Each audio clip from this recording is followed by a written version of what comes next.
Hello friends, future capital में आप लोगों का स्वागत है। मैं हूं Asar Ansari, tax and business consultant. By the future capital we are providing multiple services like consulting, accounting, income tax, GST, TDS and other 200 plus services. And we are also providing a practical training for becoming a tax practitioner, tax consultant or accountant. So friends, if you want to become a tax practitioner or tax consultant, then the Future Capital is right platform for you. सो हम learn कर रहे हैं GST free series. GST free series जो हम बहुत basic level से आपको GST बताने वाले हैं, जिसमें बहुत डिटेल में आपको बहुत सारी चीज़ें सीखने मिलने वाली है।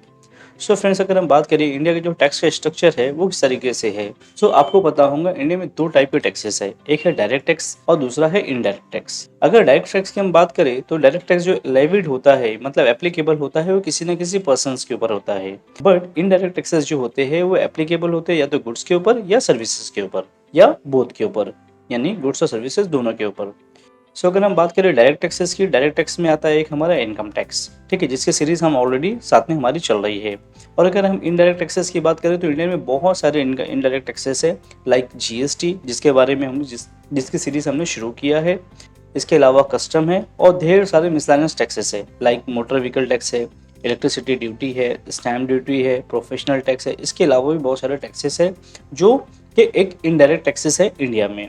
डायरेक्ट टैक्स जो होता है वो पर्टिकुलर पर्सन ही पे करता है उसकी इनकम के ऊपर। अगर उसकी इनकम है तो वो पे करना है, उसके ऊपर लाइबिलिटी होता है, और अगर इनकम नहीं है तो उसको पे करने की जरूरत नहीं होती है। लेकिन इनडायरेक्ट टैक्स एक ऐसा टैक्स है जो देश का सबसे गरीब व्यक्ति, मतलब भीख मांगने वाले से लेकर के देश के हर अमीर व्यक्ति, हर कोई पे करता है। जैसे जैसे ये सीरीज हमारी आगे बढ़ेंगे, आपको वन बाय वन सारी चीजें डिटेल में सीखने मिलते चले जाएंगी।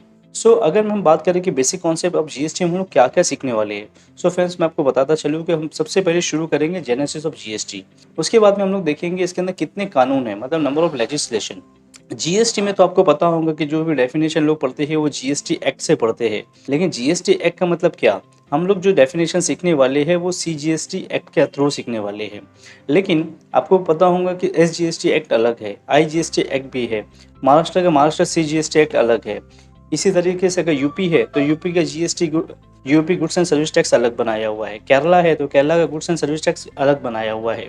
इसी तरीके से हर स्टेट के लिए एक अलग अलग लेजिस्लेशन बनाया हुआ है। तो वो क्या है और उसकी डिटेल में हम लोग सारी डिटेल में स्टडी करने वाले हैं। फर्दर हम लोग देखेंगे कि बेसिकली जीएसटी होता क्या है। इतना कुछ डिस्कशन करने के बाद में यहाँ से यहाँ तक, उसके बाद में हम लोग सीखेंगे बेसिकली जीएसटी क्या है। मैंने मल्टीपल इंटरव्यूज लिए लोगों के, बहुत सारे कॉर्पोरेट्स में जाकर के इंटरव्यू लिया।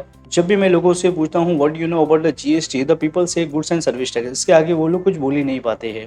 उनको सीजीएसटी एक्ट के बारे में ठीक से नहीं पता, एसजीएसटी एक्ट के बारे में ठीक से नहीं पता, जीएसटी के डेफिनेशंस क्या है बेसिकली दे डोंट नो।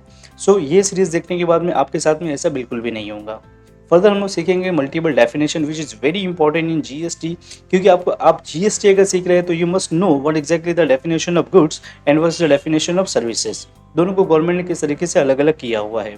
इतना ही नहीं, इसके अंदर और भी बहुत सारे डेफिनेशन है जो हम लोग इसमें सीखने वाले हैं। फर्दर हम लोग सीखेंगे जो रेट्स है सीजीएसटी, एसजीएसटी और आईजीएसटी के जो रेट्स गवर्नमेंट ने डिक्लेयर किया है वो क्या क्या है। बाद में जीएसटी इंडिया की एक बिगेस्ट टैक्स रिफॉर्मेशन है, इसलिए बहुत सारे टैक्सेस जो थे जीएसटी में सब्स्यूम हो गए। तो वो कौन कौन से टैक्सेस थे जो जीएसटी में सब्स्यूम हो गए, और कौन कौन से ऐसे टैक्सेस है जो अब तक के जीएसटी में सब्स्यूम नहीं हुए, वो एज इट इज जो पहले थे उसी तरीके से अभी भी चल रहे हैं। उन दोनों के बारे में हम लोग यहाँ पे वन बाय वन पूरा लर्न करने वाले हैं।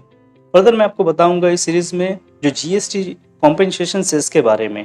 जीएसटी में जो मैंने जिस तरीके से मैंने आपको बताया ना, यहाँ पे मल्टीपल नंबर ऑफ लेजिस्लेशन है, तो एक जो है स्टेट कॉम्पेंसेशन सेस है, तो ये क्या है हम लोग इस सीरीज में सीखेंगे। बाद में GST council, this is very important. आपने अक्सर सुना होगा कि जीएसटी काउंसिल की 42 मीटिंग्स हो गई, इसके अंदर ये सारी चीज़ें पास की गई। जीएसटी काउंसिल की 40 के बाद मतलब 44 मीटिंग्स हो गई, जिसमें गवर्नमेंट ने ये पर्टिकुलर इस चीज़ को इंट्रोड्यूस किया। तो जीएसटी काउंसिल बेसिकली है क्या, कौन है इसके अंदर, मतलब बेसिकली इसके अंदर कितने मेंबर्स है, सारी डिटेल हम लोग यहाँ लर्न करने वाले हैं। फर्दर मैं आपको बताऊंगा जीएसटी एन के बारे में, मतलब सारे के सारे जो जीएसटी के पूरे प्रोसेस किया जाता है, सारे कंप्लायंस जो की जाती है, तो उसके क्रेडिट पूरी इस कंपनी को जाती है। तो जीएसटी बेसिकली क्या है और इसकी इंपॉर्टेंस क्यों है जीएसटी में। सो फ्रेंड्स, अगर हम लोग बात करें कि जेनेसिस ऑफ जीएसटी की, जेनेसिस ऑफ जीएसटी मतलब जीएसटी इंडिया में किस तरीके से आया। अगर मैं बात करूं जीएसटी के बारे में, तो term GST define article section 612A के अंदर जीएसटी का मतलब होता है यूनिट सप्लाई ऑफ गुड्स और सर्विसेज और बोथ, मतलब कोई टैक्स या तो जो सर्विसेज पे लगता है या गुड्स पे लगता है या दोनों पर लगता है। अब गुड्स इसके अंदर क्या है, सर्विस क्या है, इसके पूरे डेफिनेशन जो है हम लोग आगे जाकर डिटेल में सीखने वाले हैं। तो आपको जीएसटी की अगर कोई डेफिनेशन पूछता है कि what is the definition of GST, then you will have to say as per article 366 clause 12A में जीएसटी का मतलब है inner tax supply on goods और सर्विसेज और बोथ। ठीक है, ये छोटी सी डेफिनेशन है और ये डेफिनेशन मैंने नहीं दिया है, ये डेफिनेशन हमारे कॉन्स्टिट्यूट ऑफ इंडिया में आर्टिकल 366 में मेंशन की हुई है। इसके बाद में अगर हम जीएसटी इंडिया में जो इंट्रोड्यूस हुआ है वो कैसे है मैं आपको बताता हूँ। जीएसटी कोई नया टैक्स नहीं है। जीएसटी सबसे पहली बार इंट्रोड्यूस किया गया था फ्रांस में 1954 के अंदर। उसके बाद में धीरे धीरे 160 कंट्रीज ने अलग अलग अपने अपने लेवल पे उसको अपने अपनी कंट्रीज के अंदर इंट्रोड्यूस किया। इंडिया में जीएसटी को इंट्रोड्यूस करने के लिए कमेटी बनाई गई थी 2004 के अंदर। इस कमेटी का काम था कि जीएसटी को इंडिया में लाया किस तरीके से जाए, किस तरीके से इसका स्ट्रक्चर होगा, सारी डिटेल जो बनाने का काम इसका था। इस कमेटी ने बताया कि इसने सजेस्ट किया कि जो इंडिया में जो जीएसटी लाया जाए वो इंटीग्रेटेड हो, मतलब सारा की सारी पावर जो है सेंट्रल गवर्नमेंट को होना चाहिए। इन्होंने इस तरीके का से स्ट्रक्चर बनाया, बट इंडिया में जो है ये पॉसिबल नहीं हो सका। हालांकि हमारे finance minister mister P Chidambaram ने जब 2007-8 का बजट इंट्रोड्यूस किया, उस बजट में इन्होंने बताया कि फ्रॉम द 1 अप्रैल 2010 ये जीएसटी इंट्रोड्यूस करने वाले हैं, बट ये पॉसिबल हो नहीं सका। इसके बाद भी इन्होंने डिफरेंट डेट अनाउंस की, बट उसके बाद भी वहाँ पे इंट्रोड्यूस नहीं हो सका। फाइनली 2017 में 1 जुलाई 2017 जीएसटी को इंडिया में इंट्रोड्यूस किया गया। इंडिया में जो इंडिया ने जो जीएसटी अडॉप्ट किया है वो एक डुअल मॉडल का है। सेम मॉडल अगर आप देखेंगे तो कनाडा और ब्राजील में भी है, मतलब ये कोई नया एक्ट नहीं है, ये दूसरे फॉरेन का एक कॉपी पेस्ट किया हुआ एक एक्ट है। जब जीएसटी इंट्रोड्यूस किया गया तो हमारे जो फाइनेंस मिनिस्टर थे वो थे अरुण जेटली जी, जो आज हमारे बीच में नहीं है। उन्होंने बताया कि आफ्टर इंडिपेंडेंस डे जो इंडिया का बिगेस्ट टैक्स रिफॉर्मेशन है वो जीएसटी है। ठीक है, आप तो जानते ही है 1 जुलाई 2017 में जीएसटी को इंट्रोड्यूस किया गया था। हमारे अरुण जेटली जी ने बताया कि जीएसटी एक जो है वन नेशन वन टैक्स है और यही के लिए इसको कहा जाता है कि the biggest tax reformation of India. क्यों? क्योंकि जीएसटी आने के बाद में बहुत सारे टैक्सेस जो थे जीएसटी ने अपने आप ने सबस्यूम कर लिया, मतलब उसको खत्म करके अपने आप, मतलब सिर्फ एक जीएसटी अकेला बचा। उसमें से कुछ टैक्सेस जो थे वो स्टेट लेवल के टैक्सेस थे और कुछ थे टैक्स सेंट्रल लेवल के टैक्सेस थे।